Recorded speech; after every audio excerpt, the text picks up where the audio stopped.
Hey guys, this is what I like to call 4chan TV hot takes. I go on 4chan and I try to look for some hot takes. 4chan is the asshole of the internet. Everyone knows it. So sometimes it's fun to just go around and see what people are saying and bring some civil discourse to said asshole of the internet. Best fat Kinos. What are the best fat Kinos? And here he has rates of obesity by country. Highest obesity, Lebanon. Uh-oh. I'm Syrian, so hopefully that doesn't carry over genetically. Okay, this guy is obviously trolling. Norbit, Fat Albert, Paul Blart series. I remember Paul Blart 2 was so bad I actually vomited. This is no exaggeration. I vomited after watching the movie. That's how bad it was. I just wasn't feeling well. I probably drank a little too much and I just vomited. What are some good obesity kinos? The other day I was talking about the movie Just Friends with Ryan Reynolds. That's an underrated gem. I like that movie a lot. Obviously, if you're the more prestige viewer, you will talk about The Whale. So here you have a picture of the writer's strike. Wrote ChatGPT this on. That's pretty clever. How the fuck is it possible for writers to strike? Universities produce million English majors every year. How the fuck is it not possible to just fire these writers and hire desperate Zoomers instead? I'm gonna give you an answer to this. It's something called scabbing. Say Universal. Universal doesn't hire any writer. They hire writers from the Writers Guild. They have an agreement that all of the writers Universal is gonna hire is gonna come from the Writers Guild of America, or any other union that's the equivalent of that in other countries. They're in agreement. So Universal gets access to this huge array of writers in the Writers Guild of America, but in return, the sacrifice that Universal must make is that they can't hire any other writers. Also, to be part of the WGA, you have to have a proven track record, you have to have representation, an agent, so you have to be pretty good, which is why it is in the best interest of a production company to be partnered up with the WGA. If Universal decided to do what this user is saying and just go ahead and hire some Zoomer who just graduated, they would not have access to the WGA even after a strike is settled. So you're basically stuck with all of these amateur writers for the rest of your life, and you don't have access to the WGA. So if Tarantino comes knocking on your door, you can't pick it up because you're not part of the WGA anymore. It's also in the best interest of a Zoomer to not do something like this, because if a Zoomer goes to the studio and says, hire me in the midst of a writer's strike, the WGA can take note of that and make sure that you regulate use of artificial intelligence on MBA-covered projects. AI can't write or rewrite literary material, can be used as source material, and MBA-covered material can be used to train AI. This demand is in particular stood out to me as our word. Why not capitalize on AI to write better scripts? How can anyone take you seriously if you're just flat out ignoring reality? What they're referring to is that when you make an AI, what is the AI referencing? It's referencing prior material. And they don't want their intellectual property to be a part of a tool that they don't get a piece of the profit from. So that's the whole... It's mostly in the art world that we see this being more controversial, the DALL-E program in AI art. You see it in music as well. There's that fucking Weeknd Drake collab that's going viral on the internet because of how realistic it sounds. Well, that's kind of illegal. You're using the likeness of Drake and the Weeknd, who didn't consent to this being on the internet. So that's what they're protesting here. I think in the future, writers are going to use AI. I think AI in general is a bit of a giant, fad.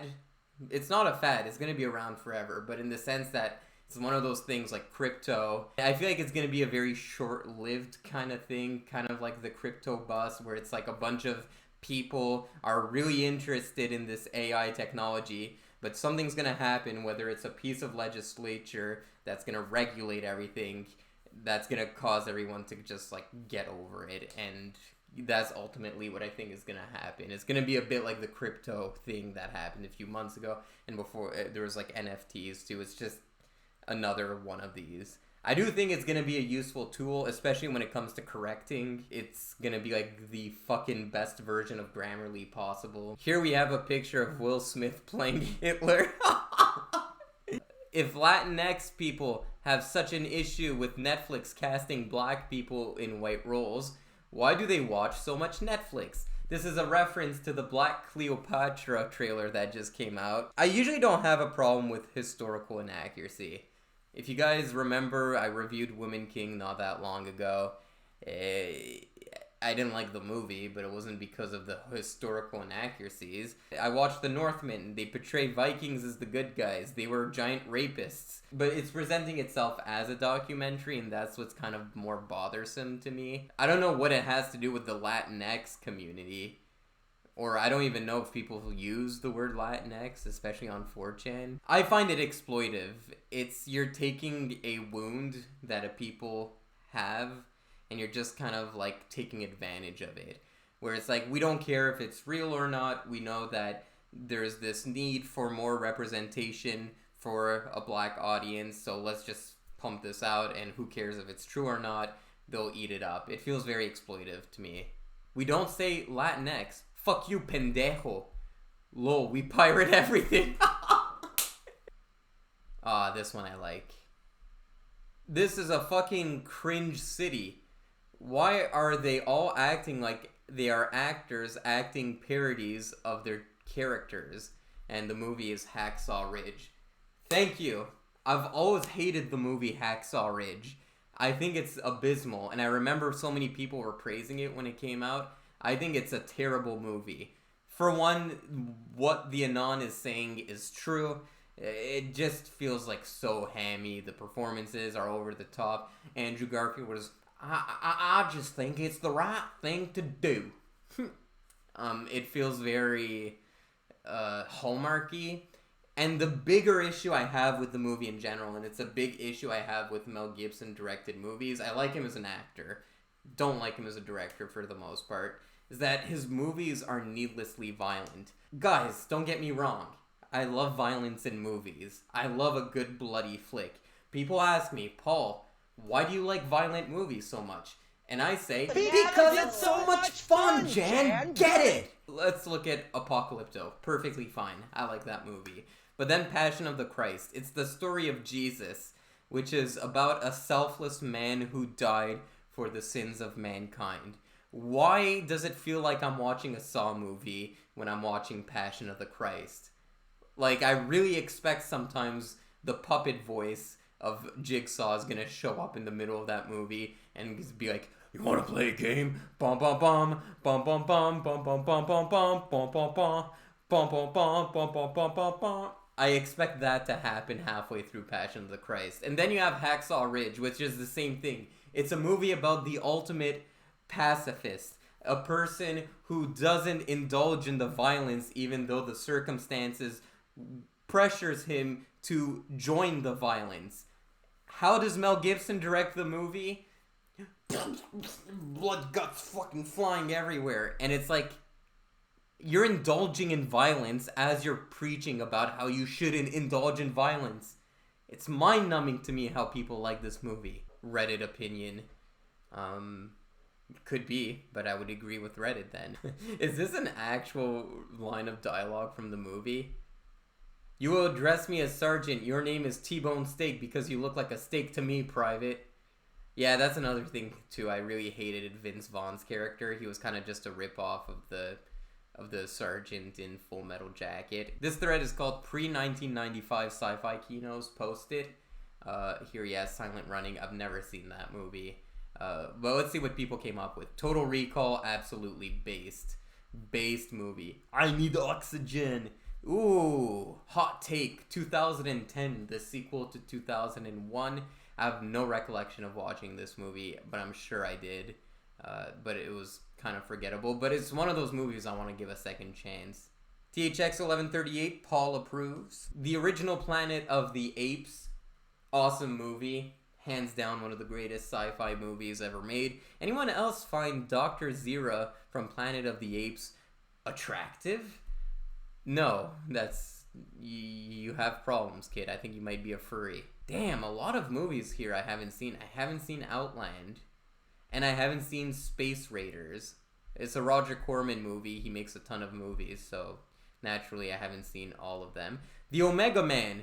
The Omega Man is what I Am Legend is based on, I believe. So this was Omega Man, and before that it was Vincent Price, Last Man on Earth, and all of those movies are based on a book which I believe is called either Omega Man or I Am Legend. Yes! Demolition Man. Demolition Man is one of those movies that's so fucking dumb. I love Wesley Snipes, I love Sylvester Stallone, and it really predicted the future so accurately. We're at the point where Demolition Man is no longer satire. It's real. Everyone's always offended, you know? Sex rates are decreasing. The franchise wars, Taco Bell owns everything, but it's not Taco Bell, it's Walt Disney now, or Apple. Solaris. Absolute fucking Kino. One of the greatest sci-fi, definitely in the top 5 greatest sci-fi movies ever made. This is an all-time classic if you haven't seen it. I didn't see the remake with George Clooney, but this is one of those movies that just gets under your skin. It's so fucking good. Tarkovsky is one of the greatest directors to ever put his hands on a camera. Obviously this movie, Andrei Rublev, The Mirror, Stalker, Jane Fonda, Barbella, Queen of the Galaxy. That sounds like a movie I'd enjoy. I'm gonna add it on my watch list later. These are really obscure movies I haven't seen many of. Forbidden Planet. Yes, Forbidden Planet. Starring Lieutenant Frank Drebin. Here's the thing, a lot of these sci-fi movies have really beautiful posters, but then you watch the movie and it's like kind of disappointing. Oh, The Andromeda Strain. Yes.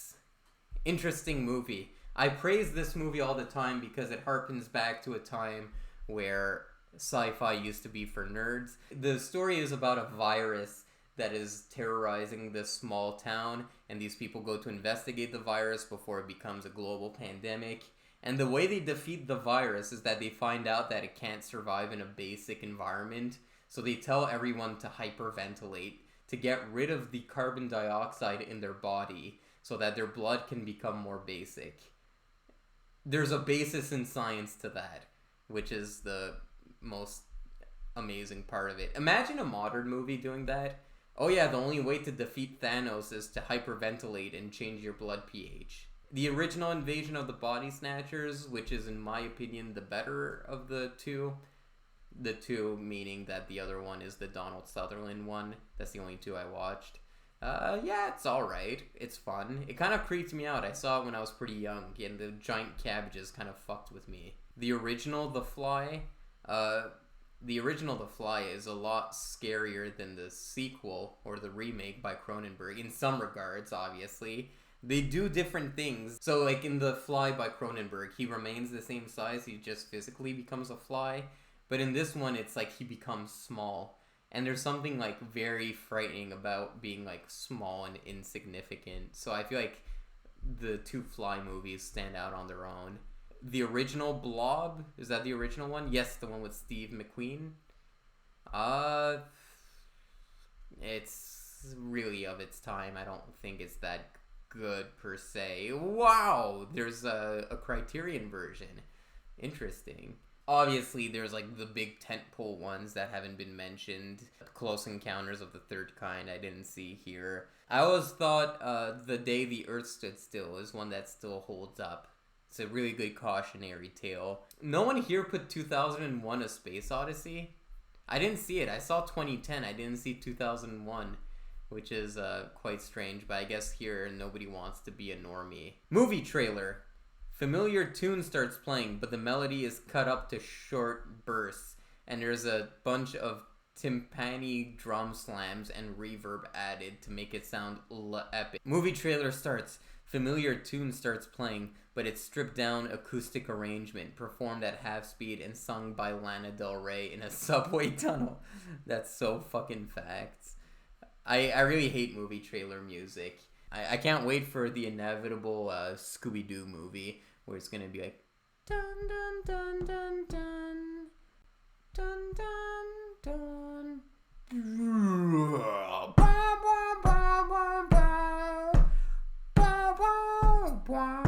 What movie traumatized you as a kid? Scream 1, Human Centipede. What the fuck? You watched that as a kid? You're fucking crazy.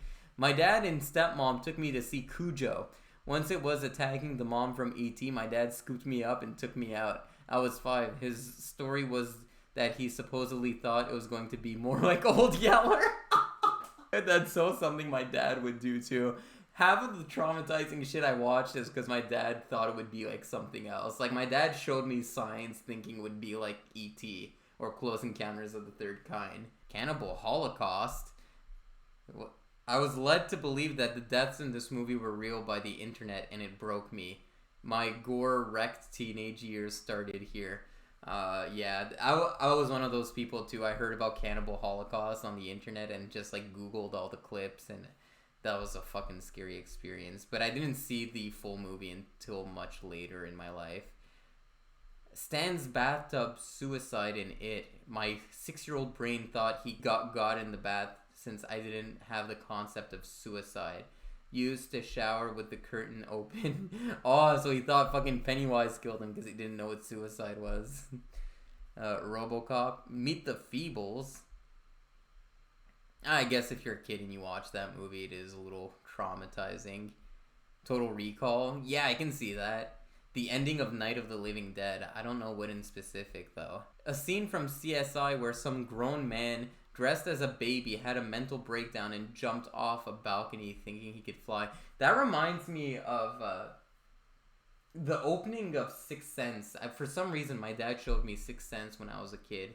And the opening where there's like a crazy guy who's like gone crazy and shoots Bruce Willis, that always fucking freaked me out for some reason when I was a kid. Wizard of Oz. Damn flying monkeys scared the shit out of me. Wizard of Oz is a good pick. There's a bunch of fucking scary shit in the Wizard of Oz, but when I was a kid, the scene that fucked with me was the scene where there's like the fucking feet peeking from under the house, and they just roll up like that.